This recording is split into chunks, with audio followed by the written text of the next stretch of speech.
ಜೆ.ಎಚ್. ಪಟೇಲರ ಪ್ರಧಾನ ಕಾರ್ಯದರ್ಶಿಯಾಗಿ ಹೆಚ್ಚು ಕೆಲಸ ಇವರೇ ಮಾಡ್ತಿದ್ರು.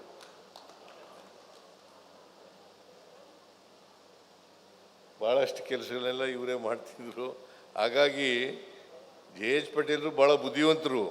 ಆದರೆ ಹೆಚ್ಚು ಕೆಲಸ ಇವರು ಮಾಡಿ ಅವರಿಗೆ ಕೆಲಸದ ಒತ್ತಡ ಇಲ್ಲದ ರೀತಿಯಲ್ಲಿ ಮಾಡಿಕೊಡ್ತಕ್ಕಂಥ ಕೆಲಸವನ್ನು ಬಿ.ಎಸ್. ಪಾಟೀಲರು ಮಾಡ್ತಾಯಿದ್ರು ಅಂತಕ್ಕಂಥ ಮಾತುಗಳನ್ನು ಕೂಡ ಹೇಳಲಿಕ್ಕೆ ಬಯಸ್ತೇನೆ. ನಾನು ಮತ್ತೆ ಮುಖ್ಯಮಂತ್ರಿಯಾಗಿರುವಾಗ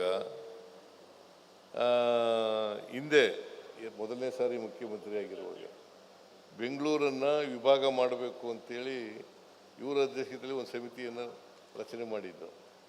ಆಮೇಲೆ ಮತ್ತೆ ಎರಡನೇ ಸಾರಿ ಮುಖ್ಯಮಂತ್ರಿಯಾದಾಗ ಮತ್ತೆ ಇವರ ಅಧ್ಯಕ್ಷತೆಯಲ್ಲಿ ಸಮಿತಿಯನ್ನು ಮಾಡಿದ್ದು. ಸಮಿತಿ ವರದಿನೂ ಕೊಟ್ಟಿದ್ದಾರೆ.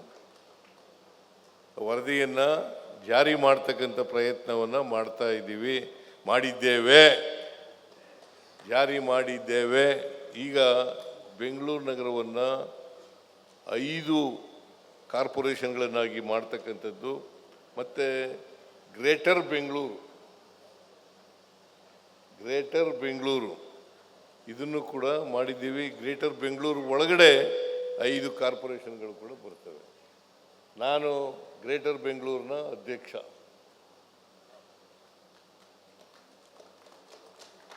ಅಂದರೆ ಇವ್ರು ಕೊಟ್ಟಿರೋ ವರದಿ ರೀತಿ ಮಾಡಿರ್ತಕ್ಕಂಥದ್ದು. ಸೊ ಹಾಗಾಗಿ ಒಂದು ರೀತಿಯಲ್ಲಿ ಇವರು ಈ ನಾಡಿಗೆ ಭಾಳ ಅಪಾರವಾದಂಥ ಸೇವೆಯನ್ನು ಮಾಡಿದ್ದಾರೆ. ಅಂಥವರನ್ನು ಗುರುತಿಸಿ ಇವತ್ತು ಚಂದನ ಎಜುಕೇಷನ್ ಇನ್ಸ್ಟಿಟ್ಯೂಷನ್ಸ್ ಆಯ್ಕೆ ಮಾಡಿರ್ತಕ್ಕಂಥದ್ದು ಭಾಳ ಸೂಕ್ತವಾಗಿದೆ ಅಂತಕ್ಕಂಥ ಮಾತುಗಳನ್ನು ಈ ಸಂದರ್ಭದಲ್ಲಿ ಹೇಳಲಿಕ್ಕೆ ಬಯಸ್ತಾ ಇದ್ದೇನೆ. ಸಿ.ಎನ್.ಆರ್. ರಾವ್ ಈ ದೇಶ ಕಂಡಂಥ ಅಪರೂಪದ ವಿಜ್ಞಾನಿ. ನಾನು ಒಂದು 3-4 ಸಾರಿ ಭೇಟಿ ಮಾಡಿರ್ಬೋದು ಅವರಿಗೆ. ಅನೇಕ ಕಾರ್ಯಕ್ರಮಗಳಲ್ಲಿ ಭಾಗವಹಿಸಿದ್ದೇನೆ. ಅವರು ಕೂಡ ಹಳ್ಳಿಯಿಂದ ಬಂದಂಥವ್ರೆ. SSLCವರೆಗೆ ಕನ್ನಡ ಮೀಡಿಯಂನಲ್ಲಿ ಓದಿದಂಥವ್ರು. ಇವರು ಬಿ.ಎಸ್. ಪಾಟೀಲರು ಇಂಗ್ಲೀಷ್ನಲ್ಲೇ ಓದ್ಕೊ ಬಂದಿರೋರು. ಅವರು ಕನ್ನಡದಲ್ಲಿ ನನಗೆ ಒಂದು ಸಾರಿ ಹೇಳಿದರು. ಅವರು ಸಿ.ಎನ್.ಆರ್. ರಾವ್ ಅವರು ಒಂದು ಕಾರ್ಯಕ್ರಮದಲ್ಲಿ ಭಾಗಿಯಾಗಿದ್ದಾಗ ಅವರು ಹೇಳಿದರು, ಸಿ.ಎನ್.ಆರ್. ರಾವ್ ಅವರು, ನಾನು ಕನ್ನಡ ಮೀಡಿಯಂನಲ್ಲೇ ಓದಿದ್ದು, ಆಮೇಲೆ ಇಂಗ್ಲೀಷ್ ಮೀಡಿಯಮ್ಗೆ ಬಂದೆ ಅಂತಕ್ಕಂಥ ಮಾತುಗಳನ್ನು ಹೇಳಿದರು. ಆದರೂ ಕೂಡ ಮಹಾನ್ ವಿಜ್ಞಾನದಲ್ಲಿ ದೊಡ್ಡ ಅತ್ಯಂತ ಎತ್ತರಕ್ಕೆ ಬೆಳೆದಿದ್ದಂಥ ವಿಶ್ವದಲ್ಲಿ ಒಬ್ಬರು ಅಂತಕ್ಕಂಥ ಮಾತುಗಳನ್ನು ಈ ಸಂದರ್ಭದಲ್ಲಿ ಹೇಳಲಿಕ್ಕೆ ಬಯಸ್ತಾ ಇದ್ದೇನೆ. ಅವರ ಧರ್ಮಪತ್ನಿ ನಮ್ಮ ಜಿಲ್ಲೆಯವರು, ನಮ್ಮ ಮೈಸೂರಿನವರು. ಅವರು ಈಗ ಭಾಷಣ ಮಾಡಿದ್ರು, ನೀವೆಲ್ಲ ಕೇಳಿದ್ದೀರಿ ಅಂತ ಅಂದ್ಕೊಂಡಿದ್ದೀನಿ ನಾನು. ಸೊ ಅವರು ಕೂಡ ಯಾಕಂತಂದರೆ ಅವರಿಂದ ಭಾಳ ಎತ್ತರಕ್ಕೆ ಬೆಳೀಲಿಕ್ಕೆ ಅನುಕೂಲ ಆಯಿತು ಅಂತಕ್ಕಂಥದ್ದನ್ನು ಕೂಡ ಸಿ.ಎನ್.ಆರ್. ರಾವ್ ಅವರು ಹೇಳ್ತಾ ಇದ್ರು ಅಂತಕ್ಕಂಥ ಮಾತುಗಳನ್ನು ಹೇಳಲಿಕ್ಕೆ ಬಯಸ್ತೇನೆ. ಅವರು ವಿಜ್ಞಾನನೇ ಉಸಿರು ಮಾಡ್ಕೊಂಡಿದ್ರು, ಸಂಶೋಧನೆಯನ್ನು ಜೀವನ ಮಾಡ್ಕೊಂಡಿದ್ರು. ಅಷ್ಟರ ಮಟ್ಟಿಗೆ ವಿಜ್ಞಾನದ ಬಗ್ಗೆ ಪ್ರೀತಿ, ಅಭಿಮಾನ. ಒಂದು ಸಾರಿ ಒಂದು ಸಭೆಯಲ್ಲಿ ಭಾಷಣ ಮಾಡ್ತಾ ಹೇಳ್ತಾ ಇದ್ರು, ಹೆಚ್ಚು ಇತ್ತೀಚಿನ ವರ್ಷಗಳಲ್ಲಿ ವಿಜ್ಞಾನದಲ್ಲಿ ಆಸಕ್ತಿ ಕಡಿಮೆ ಆಗ್ತಾ ಇದೆ ಅಂತಕ್ಕಂಥ ಮಾತುಗಳನ್ನು ಹೇಳಿದರು. ಹೆಚ್ಚು ಜನ ವಿಜ್ಞಾನ ಓದಲಿಕ್ಕೆ ಬರಬೇಕು, ವಿಜ್ಞಾನವನ್ನು ಓದ್ಕೋಬೇಕು.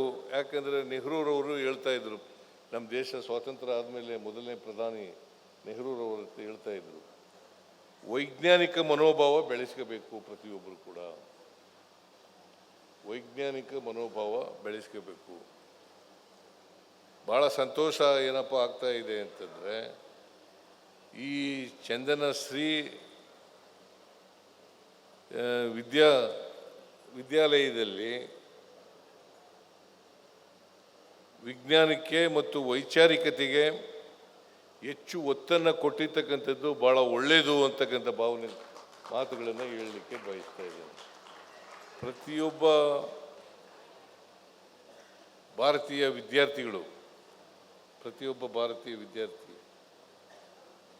ವೈಜ್ಞಾನಿಕ ಮನೋಭಾವವನ್ನು ಬೆಳೆಸ್ಕೋಬೇಕು, ವೈಚಾರಿಕತೆಯನ್ನು ಬೆಳೆಸ್ಕೋಬೇಕು. ಯಾಕಂತಂದರೆ ನಮ್ಮ ದೇಶ ಅನೇಕ ಜಾತಿಗಳಿಂದ ಕೂಡಿದೆ, ಅನೇಕ ಧರ್ಮಗಳಿಂದ ಕೂಡಿದೆ.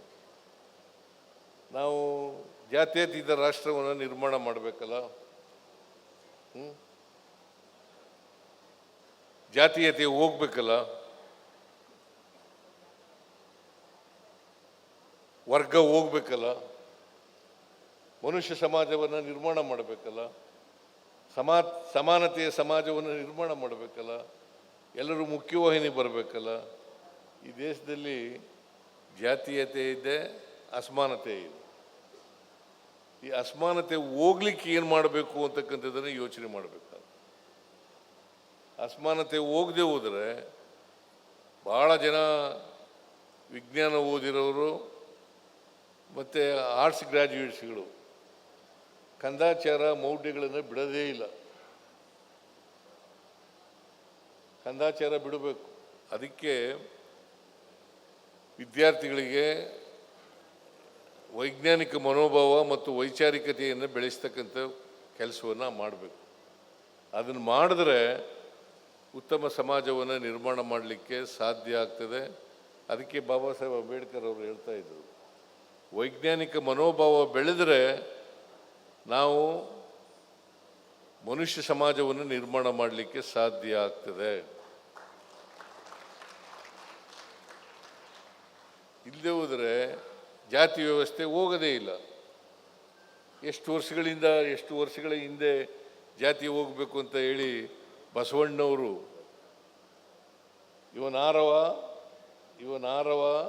ಇವನಾರವ ಎಂದೆನಿಸದಿರಯ್ಯ, ಇವ ನಮ್ಮವ ಎಂದೆನಿಸಯ್ಯ, ನಿನ್ನ ಮನೆಯ ಮಗನೆಂದೆನಿಸಯ್ಯ ಕೂಡಲ ಸಂಗಮ ದೇವ ಅಂತ ಎಷ್ಟು ವರ್ಷದಿಂದ ಹೇಳಿದ್ರು? 850 ವರ್ಷಗಳ ಹಿಂದೆ ಜಾತಿ ಹೋಗಿದೆಯಾ? ಮೌಢ್ಯಗಳು ಹೋಗಿದವ, ಮೂಢನಂಬಿಕೆಗಳು ಹೋಗಿದವ, ಕಂದಾಚಾರ ಹೋಗಿದೆಯಾ? ಇನ್ನು ಎಷ್ಟು ವರ್ಷ ಬೇಕಾಗ್ತದೆ? ಸ್ವಾತಂತ್ರ್ಯ ಬಂದು 79 ವರ್ಷ ಆಯಿತು. ಸ್ವಾತಂತ್ರ್ಯ ಬಂದು 79 ವರ್ಷ, 47ನೇ ಇಸ್ವಿ ನಾನು ಹುಟ್ಟಿದಾಗ ಬಂದದ್ದು ಸ್ವಾತಂತ್ರ್ಯ ಅಲ್ವೇನ್ರಿ? GS ಪಾಟೀಲ್ರೇ, ನೀವು ಹುಟ್ಟಿದಾಗ ಬಂದದ್ದು. BS ಪಾಟೀಲ್ರು ನೀವು ಸ್ವಾತಂತ್ರ್ಯ ಬರೋದಕ್ಕಿಂತ ಮುಂಚಿತವಾಗಿ ಹುಟ್ಟಿದ್ರು. ಆದರೂ ಇಷ್ಟೆಲ್ಲ ವಿಜ್ಞಾನ ಆಗಿ 76% ನಾವು ಸಾಕ್ಷರತೆಯನ್ನು ಸಾಧನೆ ಮಾಡಿದರೂ ಕೂಡ ಜಾತೀಯತೆ ಹೋಗಿಲ್ಲ. ಭಾಳ ದುರ್ದೈವದ ಸಂಗತಿ ಅಂತಂದರೆ ಶಿಕ್ಷಿತರಲ್ಲೇ ಹೆಚ್ಚು ಜಾತೀಯತೆ ಇರ್ತಕ್ಕಂಥದ್ದನ್ನು ನಾವು ಕಾಣ್ತಾ ಇದ್ದೇವೆ. ಇದು ಹೋಗ್ಬೇಕು. ಶಿಕ್ಷಿತರಲ್ಲೇ ಜಾತಿ ವ್ಯವಸ್ಥೆಯನ್ನು ಜಾಸ್ತಿ ಕಾಣ್ತಾ ಇದ್ದೇವೆ. ಈ ಬಸವಣ್ಣವರ ಶ್ಲೋಕ, ಈ ವಚನ ಹೇಳ್ತಾ ನೀ ಯಾವ ಜಾತಿಯವನು ಅಂತ ಕೇಳಲ್ಲ ಅಂತ ಪರಿಸ್ಥಿತಿಗೆ ಬಂದ್ಬಿಟ್ಟಿದ್ದೀವಿ. ಹೆಚ್ಚಿನ ವಿಡಿಯೋಗಳಿಗೆ ಪ್ರತಿಧ್ವನಿ ಯೂಟ್ಯೂಬ್ ಚಾನೆಲ್ ಸಬ್ಸ್ಕ್ರೈಬ್ ಮಾಡಿ, ಬೆಲ್ ಐಕಾನ್ ಕ್ಲಿಕ್ ಮಾಡಿ.